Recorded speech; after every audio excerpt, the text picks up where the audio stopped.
Yo semua, di kesempatan ini kita akan membahas anime Shikakumon no Saikyo Kenja, episode 5 berdasarkan manga. Dan jika video ini dapat menghibur atau mengurangi rasa penasaran kalian, jangan lupa untuk meninggalkan like dan subscribe-nya, agar kedepannya gua makin semangat lagi bikin videonya. Dan kita akan langsung gas ceritanya.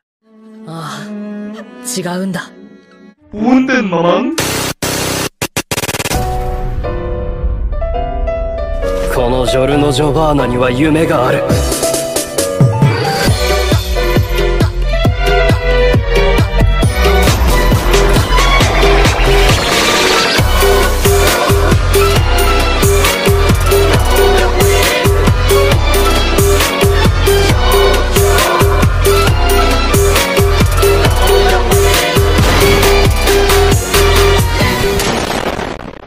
Cerita bermula dari Kepala Akademi dan Matias, yang sedang membicarakan perkembangan Dungeon Estella, untuk mengumpulkan bahan membuat penghalang. Kepala sekolah menjawab kalau semua berjalan lancar, hanya saja semuanya sangat lambat. Lalu Matias pun bertanya, kenapa tidak meminta bantuan dari para siswa, yang memiliki lambang Kres ketiga.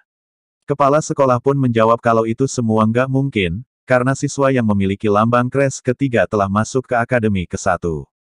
Dan gak lama kemudian, datang Kepala Akademi 1 bernama Prinsipal Vicus, dengan nada sombong beranggapan bahwa akademinya berada di atas angin, dan menolak kerjasama yang diajukan Kepala Akademi 2. Bagi Matias ini adalah tipe orang, yang hanya pandai bacot saja.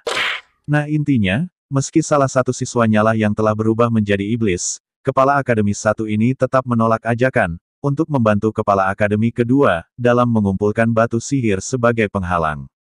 Makanya Matias memberikan satu usulan, pertandingan antara Akademi 1 dan Akademi 2, dan yang kalah, harus menuruti semua kata-kata yang menang. Kepala Akademi ke-1 pun menyetujuinya, baginya itu adalah momen untuk mengembalikan kejayaannya, karena kejadian iblis yang menyusup itu, tapi dia juga memberi pengecualian. Menunjuk Matias lalu mengatakan, kalau monster sepertinya dilarang ikut, bahkan dua monster yang satunya juga nggak boleh ikut.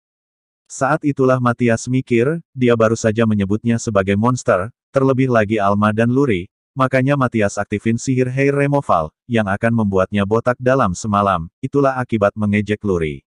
Tapi di animenya bakalan gitu apa enggak, gua nggak tahu, kan gua lagi bahas manganya. Hari pertandingan dimulai, di sini Iris dilarang mengikuti oleh Matias. Tapi Matias juga akan menempatkannya, jika terjadi suatu masalah, untungnya Matias nggak mendeteksi adanya aura iblis. Nggak lama kemudian, Kepala Akademi 1 datang sambil memuji Matias, karena nggak lari seperti pengecut. Matias pun menjawab kalau itu tentu saja, apakah karena saking takutnya kekalahan kedua, sampai terlihat jelas di kepala Anda. Vicus pun menjawab kalau dirinya nggak botak, dia hanya mencukurnya, karena itu adalah fashion zaman now. Siswa Akademi pertama 152 orang, sedangkan siswa Akademi kedua adalah sejumlah 5 orang. Pertarungan pun dimulai, dan selagi siswa Akademi 1 merapalkan mantra, siswa Akademi 2 langsung menembakkan serangan, dan lagi setiap serangan dari siswa Akademi 1, dapat ditahan semuanya, oleh pemilik Kres ketiga. Singkat saja pertarungannya berakhir cepat dan acak adut, Matias berkata kepada Vicus, bahwa murid peringkat teratas mereka saat ini melakukan pemurnian, jadi 5 orang itu adalah tingkat rendah. Vicus pun menantangnya, untuk membuktikan kata-katanya, meminta Iris untuk bertarung juga. Matias pun memberi sebuah pedang, untuk diperiksa oleh Vicus. Vicus mengatakan kalau itu adalah pedang yang tipis, dan cocok sekali untuk akademi mereka. Akhirnya Matias memberikan pedangnya kepada Iris, Iris pun mulai menekuk-nekuk pedangnya, diues-ues sampai nggak karuan, lalu mengatakan kalau itu bukan sebuah pedang.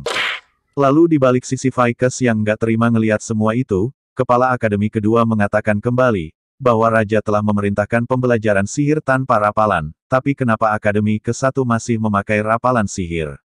Vicus pun menjawab kalau dirinya, nggak akan pernah mau mengikuti aturan, yang dibuat oleh bocah Kres keempat itu. Nggak lama kemudian, terdengar suara, yang mengartikan kata-kata Vicus, menolak perintah Raja. Vicus pun menoleh ke atas, dan di jendela ada sang Raja, singkatnya Vicus pun di sini ditangkap oleh Raja. Lalu Raja mengumumkan, agar seluruh siswa Akademi 1 bersedia, membantu aktivitas Akademi 2 dan bekerja sama dalam kegiatan mereka.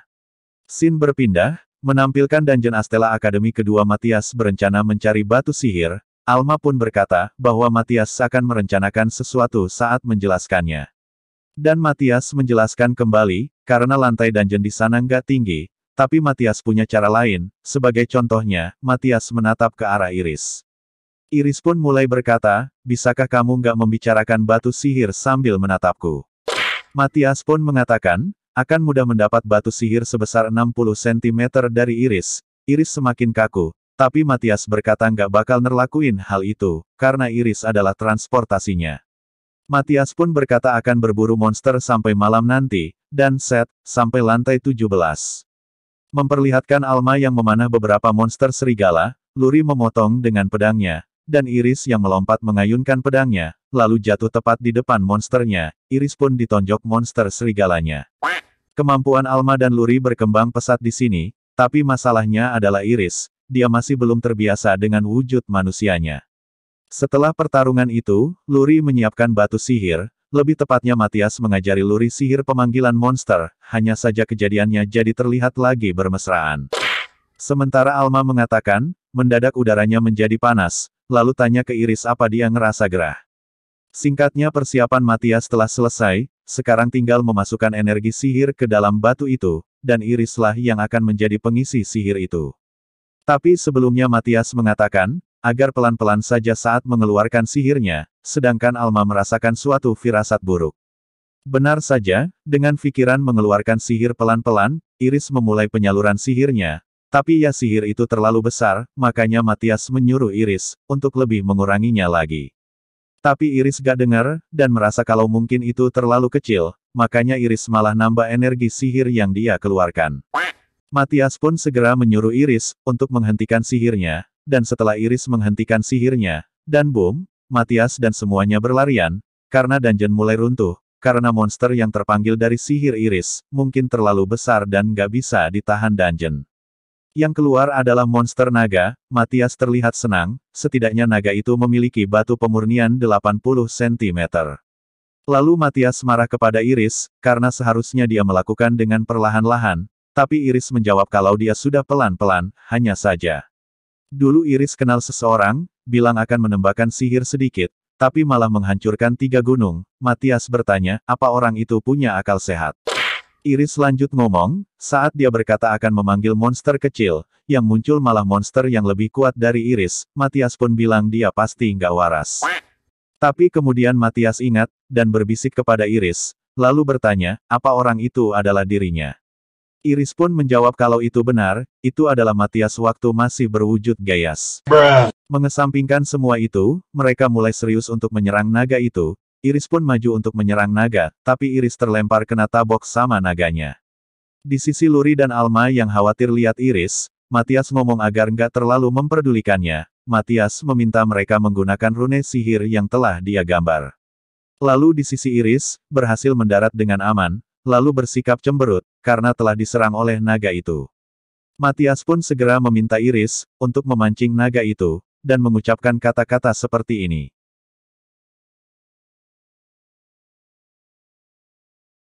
Alhasil naga ini marah, lalu ngejar dan nyerang Iris lagi, sementara Luri yang udah selesai menyiapkan sihir yang diberi Matias, Alma langsung mengambil anak panahnya dan menembakkannya. Tapi panah itu seperti gak mempan sama sekali. Matias mengatakan kalau itu nggak apa-apa, Alma pun terus menembakkan panahnya lagi. Dan naga itu, menyadari kehadiran Alma dan Luri, lalu Matias menyuruh Iris, agar gak membiarkan naga itu menyerang mereka. Iris pun langsung melaju, dan memukul kepala naga dengan tinjunya, hasilnya kepala naga itu sempat terhempas. Tapi naga itu nggak mau nyerah, dan langsung nampol Iris lagi, tapi Iris bisa menahan dan menghindarinya. Sampai posisi naga itu, seakan mau nginjek Iris, Matias teriak, agar Iris menghindari dan melawannya dengan benar, tapi Iris malah nahan serangannya. Alhasil Iris mancep di tanah, selanjutnya Iris dan naga ini saling baku hantam. Alma dan Luri sempat terpesona, tapi Matias teriak agar gak lengah, dan ikut menyerangnya sebanyak-banyaknya. Matias pun maju karena sudah selesai melakukan persiapan, dan menyuruh Iris untuk memancingnya kembali, untuk menggunakan Dragon Breath. Naga ini pun marah, langsung menggunakan sihir Dragon Breath miliknya, dan saat itulah dispel sihir rune milik Matias diaktifkan, itu akan menggunakan energi sihir naga itu sendiri. Sedangkan di sisi Iris yang mundur, nggak memperhatikan langkahnya, sampai dia jatuh ke lubang di mana dia diinjak tadi. Matias pun nyamperin Iris, dan bilang kalau dia harus merunduk, tapi sayang saat ledakan sihirnya sudah aktif, Matias nggak sempat melakukan sihir pertahanan di tubuhnya. Alhasil Matias pun terangkut dalam jangkauan ledakan sihir, dan saat ledakan itu telah menghilang. Iris keluar dari lubang sambil bawa batu sihirnya, sedangkan Alma dan Luri bilang, kalau penaklukan harusnya sudah selesai, tapi di mana Matias? Gak lama kemudian Matias muncul dari balik tebing batu, lalu melimpat kembali sambil bilang, ternyata terlempar ledakan sihir sejauh 100 meter nggak bisa membunuh manusia. Singkatnya Matias ngajakin untuk kembali dulu, lalu bertanya sesuatu kepada Iris, apakah dia mau jadi salah satu dari anggota party sekarang. Awalnya Iris sempat ragu, tapi Alma dan Luri berhasil meyakinkan Iris, jadi dia pun menerimanya. Tapi karena Iris belum terbiasa dengan wujud manusianya, Matias bilang mereka akan berlatih. Iris pun merasa senang mendengar Matias mengkhawatirkannya, sedangkan Alma berpikir bencana akan datang. Singkat cerita lagi, Matias datang di depan kepala sekolah, sambil berkata akan minjam halaman sekolah, untuk melakukan camp pelatihan khusus. Kepala sekolah akademi pun bilang gak apa-apa, karena mereka berhutang budi banyak, Matias boleh menggunakannya sesuka hati. Matias pun bilang, kalau mungkin halaman sekolah akan hancur. Dengan ragu kepala sekolah pun bilang, apapun kegiatannya, lakukan dengan santai saya ya. Dan mungkin cukup sekian untuk pembahasan kali ini, kita akan lanjutkan ceritanya di video berikutnya. Jika video ini dapat menghibur kalian, jangan lupa untuk meninggalkan like dan subscribe-nya, agar kedepannya gua makin semangat lagi bikin videonya. Dan jika ada salah kata selama pembahasan mohon dimaafin, dan gua, Senku Anime, pamit nidurin diri, lalu biarin Mamang Diablo yang nutup videonya. 久しぶりの現世です。せいぜい楽しむとしましょうか。